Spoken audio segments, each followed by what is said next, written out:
Sunday night, old man winter has hit, and these cars are probably in for the rest of the season. I'm going to do some work to this Pontiac tonight. We're going to take a look at the shifter. Here it is, typical looking shifter. And when I was looking at the car, I wasn't sure if this is a ratcheting shifter or not because there's a bunch of play in here. So we'll take a closer look at the situation here. Before we begin, we'll take a look at my shifter hoard. This one on the far left is not a ratcheting shifter. Handle's pretty rigid. I can't operate it because the frame is bent. Not sure how that happened. But if you take a look at the underside, you see there is no spring for side-to-side movement. Unlike this factory ratcheting shifter here. The shifter on the right works excellent. This shifter here is gummed up. It needs to be cleaned up. It doesn't really have the best action. I was looking at all three and two of them appear to have a date code possibly. The one on the left also appears to have a date code. And the one that works really good doesn't have any stampings on it. I just pulled straight up on the button. It came right off. Inside there is a snap ring.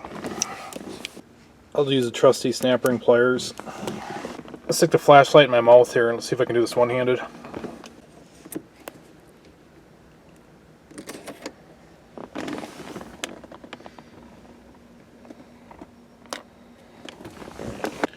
And the old knob slips right off.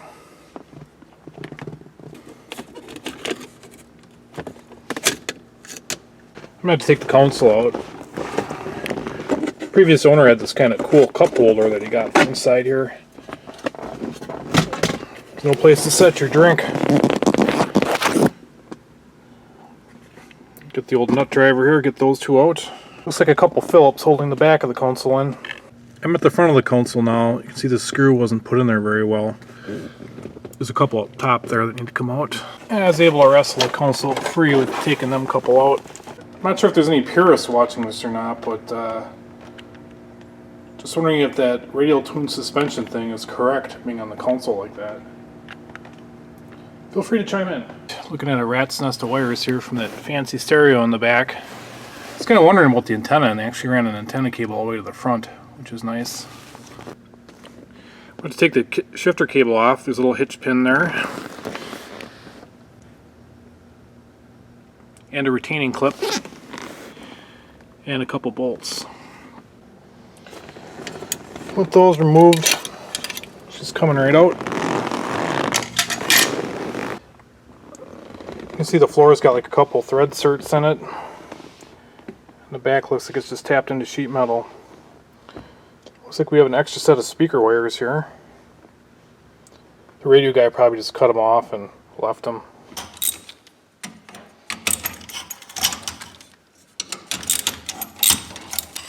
Looks like 6381. And I did find some extra numbers on that other shifter there. To my delight, this is actually a ratcheting shifter. For whatever reason, this piece here isn't indexed right. It's supposed to look like this.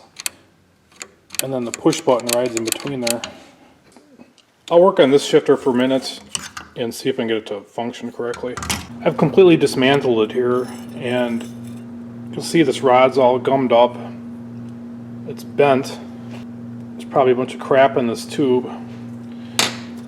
And really all the pieces need to be cleaned up and lubed. So I'm going to straighten this, reassemble it, and then see what we got.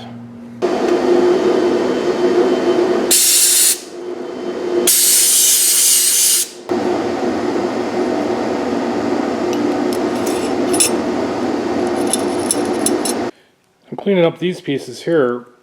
There's actually a little bit of wear there. There's also like quite a bit of scratching inside the housing. So after I clean this, I'm going to take some sandpaper and level that all off. And then get her all lubed up. I just took a little 320 and shined her up. I'll put grease on anything that slides and pivots, and a little bit of light oil on the springs. I had the whole deal together and I had to take it back apart. Actually, I had to pinch this together some because this was completely missing the gate. That was what was causing the scratching inside there. We'll try it again. It's back together and you can hear that rod's in the gate now, but just that slight bend on this rod is enough to throw it out. So there's first.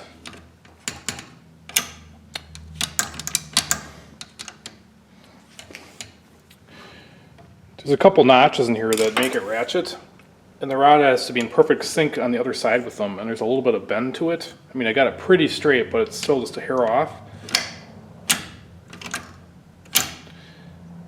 And it just isn't working quite as nice as this guy. This guy even looks newer. I don't know what the deal with this thing is, but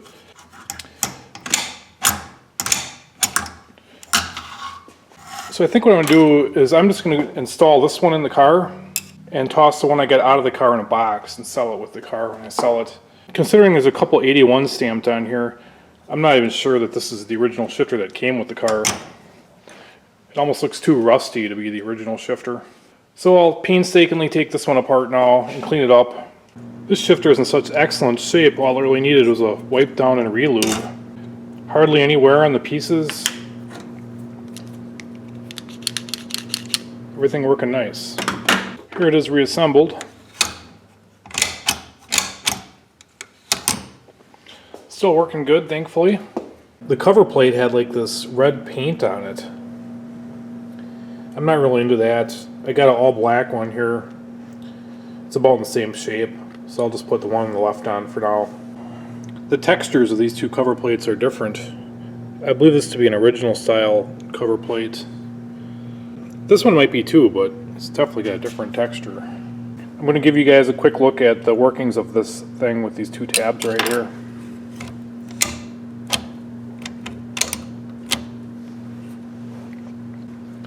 What's happening is this little hook here is catching that, and the rod is inside the gate, and it has to be perfectly aligned. Someone painted the heads of the cover plate screws, and the paint's kind of coming undone. Let's see what a natural metal finish looks like.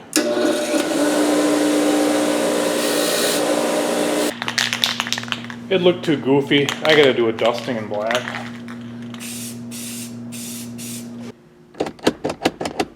Here's the finished product.